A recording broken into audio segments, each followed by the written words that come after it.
Guys, you know I love all things MMA and fighting. I'm super excited to tell you about The Martial Artist. It's a new film coming out on April 4th. I can relate to a new athlete trying to succeed in the sport, and that's why I'm so pumped to check out The Martial Artist in theaters. When rising star Ibi the Prince Bakran shines in a local fight, the world's largest promotion company offers him a deal he cannot refuse. Consumed with the limelight and all that it has to offer, Ibi burns the candle at both ends, and soon his fighting takes a hit. Ibi travels to his homeland to try to get answers from his estranged grandfather. In the majestic mountains of Pakistan, Ibi works to find what it is he has lost. But first, he must face his biggest opponent yet, himself. Directed by Shaz Khan and produced by a wonderful team, this is a must-see. You can catch it in theaters worldwide on April 4th. Or go to themartialartistfilm.com today to get the inside scoop and to view showtimes nearest you. You guys remember the day that we coined the term Sandhagen. Now, we haven't used that over here in a meaningful amount of time. Large supporters of Corey Sandhagen, but I'm just, for reference sake, do you remember the day we coined the term Sandhagen? And it largely meant a guy that isn't paying attention close enough to understand what's going on, not only in the organization or in the weight class, but with his own career. They came into the cage and they essentially were offering Corey Sandhagen a shot at the title. Now, they tee up the question and everybody's waiting. And the champion does not have an opponent, and the champion should have had an opponent. It should have been Aljo Sterling, and everybody understands that, but they didn't sign it. They didn't commit to it. Here's Sandhagen. Off a glorious victory, they hand him the microphone so that he can make his case.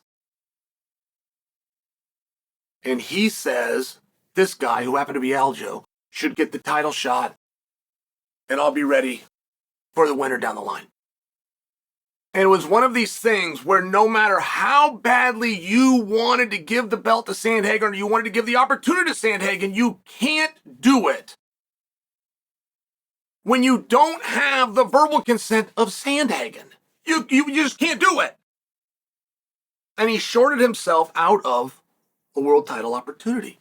So here we are with Paddy the Baddy. And Paddy's the kind of guy that you should study. You should study and copy Paddy more than you would study and critique Paddy.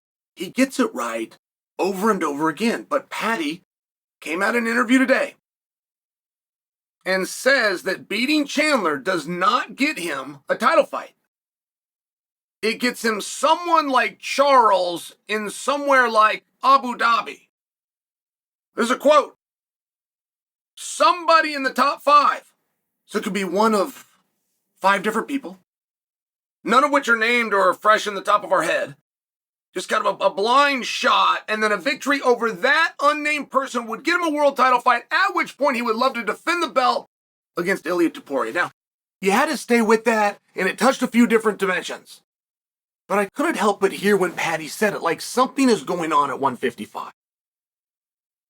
Something is out of place at 155. We have a star like Justin Gaethje, who is not only not booked, nobody's even challenging him. We have a guy that's so good he once had a bout agreement, making himself the number 1 contender in Sarukian, who, yes, had a blunder prior to the weigh-ins, but don't let your mind change what happened there. He did not miss weight, and he did not lose that fight. He had to pull out of a fight. But he has no opponent, and nobody's even aligning to fight with him. You got a big fight coming up at 155. You have the BMF champion who has returned to the weight class, and he's going to take on Poirier, but nobody is aligning to take on the winner of that fight.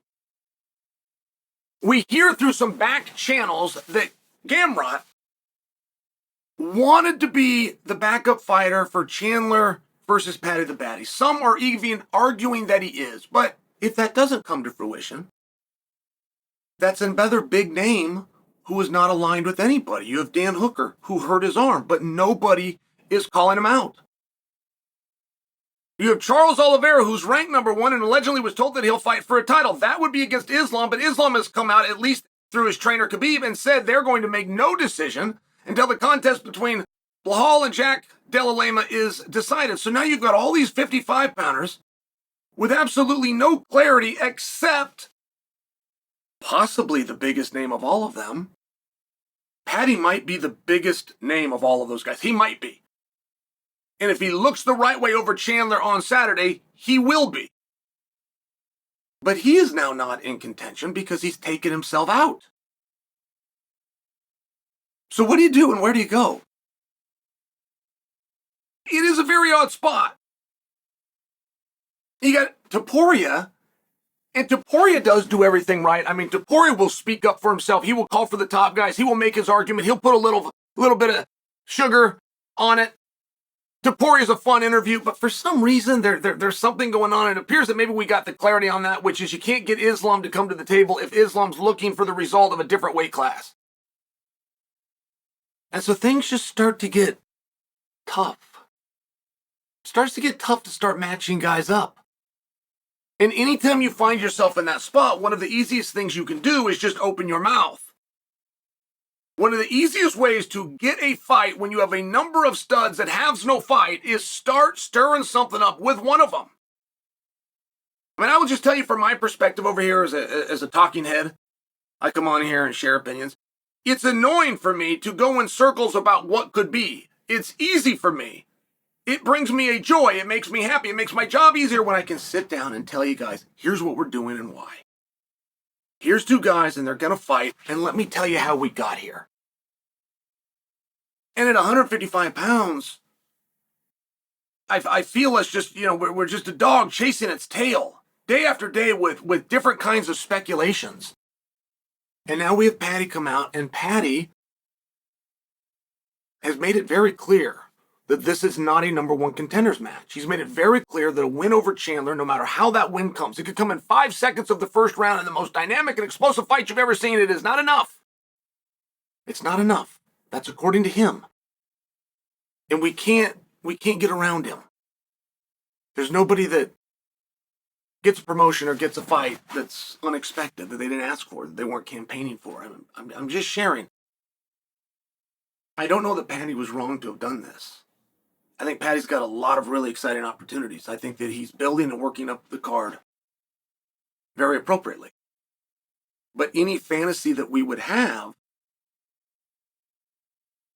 Paddy just made this a non-number one contenders match. I mean, Michael Chandler has a fancy that if he gets over on Paddy and does it the right way, that he will, in fact, be the one to draw on and fight Islam. It's not a terrible argument. We, the audience, aren't owed an answer. Keep the speculation, get it going back and forth, get the fight to the ring. We never decide before anyway. We always decide after. It's just fun. But it's now not a number one contenders fight. And we know that. Not maybe. We don't need another opinion. We've spoke to one of the principals, in this case, Paddy, who has let us know for reasons unknown to me that this is not enough. This is not the fight. So the victor of this fight has to get something. There's some kind of a reason that we're doing this.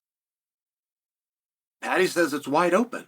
Paddy says it's somebody in the top 5. And the top 5 can change when the rankings get put out every Tuesday at 9 a.m. So it's a very tough moving target. And it's very hard to say where Paddy gets them wrong, because he's very good at this game. But this not being enough and drawing you in, probably in Abu Dhabi on Fight Island against Charles or somebody like Charles in the top 5, I've got to tell you, that's a very confusing statement for me.